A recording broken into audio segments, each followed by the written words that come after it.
From Ukraine's eastern front, the news is grim tonight. Russia pushed through Dnipropetrovsk with all their might. First large-scale attack on this industrial ground. While down in Australia, danger can be found. Two officers fallen in Victoria's rural land. A gunman in the bushland with weapons in his hand. The world keeps turning, stories unfold. From battlefields to boardrooms, truth must be told. In every headline, lives are at stake. The choices we're making, the stands that we take. Trump says he welcomes Chinese students to our shore, but his policies make it harder than before. Silicon Valley's writing checks for AI's fight, $200 million for political might, while cabinet meetings stretch for hours on end. Reality TV presidency, where does it transcend? The world keeps turning, stories unfold. From battlefields to boardrooms, truth must be told. In every headline, lives are at stake. The choices we're making, the stands that we take. Australia points the finger at Iran's dark hand. Antisemitic attacks orchestrated across the land. Ambassadors expelled, tensions running high, while Nazi artwork surfaces under Buenos Aires sky. 80 years of hiding since Amsterdam's dark day. A portrait tells a story of what was taken away. From Tehran to Berlin, from Gaza to the plains, the echoes of our history still flow through our veins. Every choice has consequences, every word has weight. In this interconnected world, we share the same fate.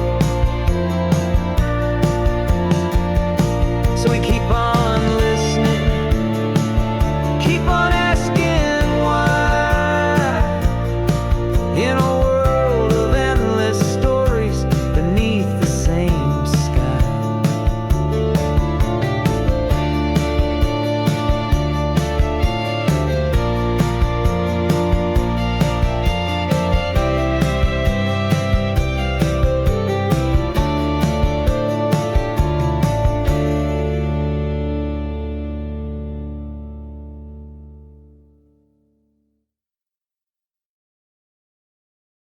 Good morning and welcome to your daily news roundup. We've got quite a mix of international stories today that really show how interconnected our world has become. Let's start with the most urgent developments. In Ukraine, we're seeing a significant escalation as Russia has pushed into the Dnipropetrovsk region. Ukrainian military officials are calling this the first large-scale attack on this particular industrial province, which marks a concerning expansion of the conflict into new territory. This isn't just another skirmish.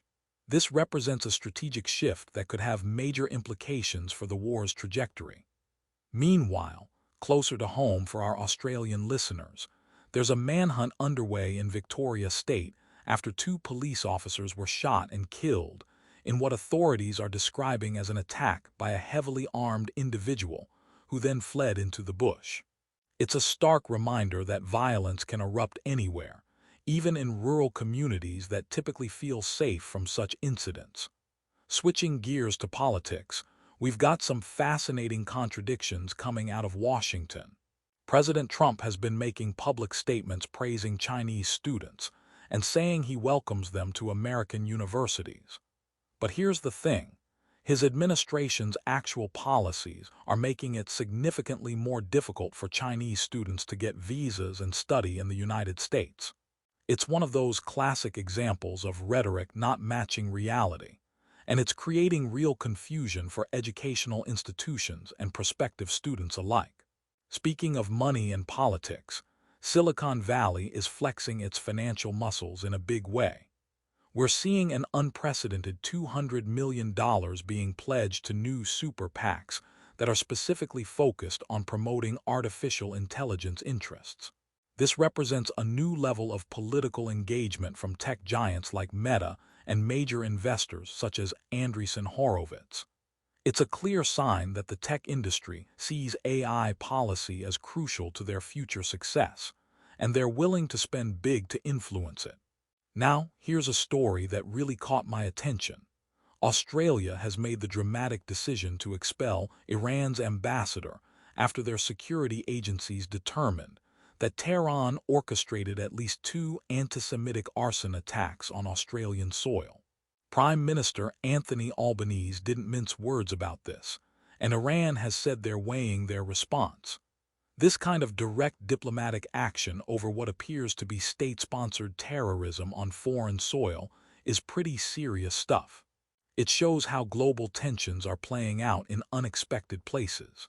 On a completely different note, there's this almost surreal story coming out of Argentina. A portrait that was looted by Nazis from a Jewish art dealer in Amsterdam over 80 years ago has been spotted in an estate agent's advertisement for a house near Buenos Aires. Can you imagine? This artwork has been missing for 8 decades, and it just casually appears in a real estate listing. It's like something out of a movie, but it highlights the ongoing efforts to recover art stolen during the Holocaust and return it to rightful owners or museums. These stories might seem disconnected, but they all reflect the complex web of international relationships, historical injustices coming to light, and the ongoing struggle between stated policies and actual actions. Whether it's military conflicts, diplomatic crises, or long-lost artwork surfacing in unexpected places, today's news reminds us that the past and present are always intertwined in ways we might not expect.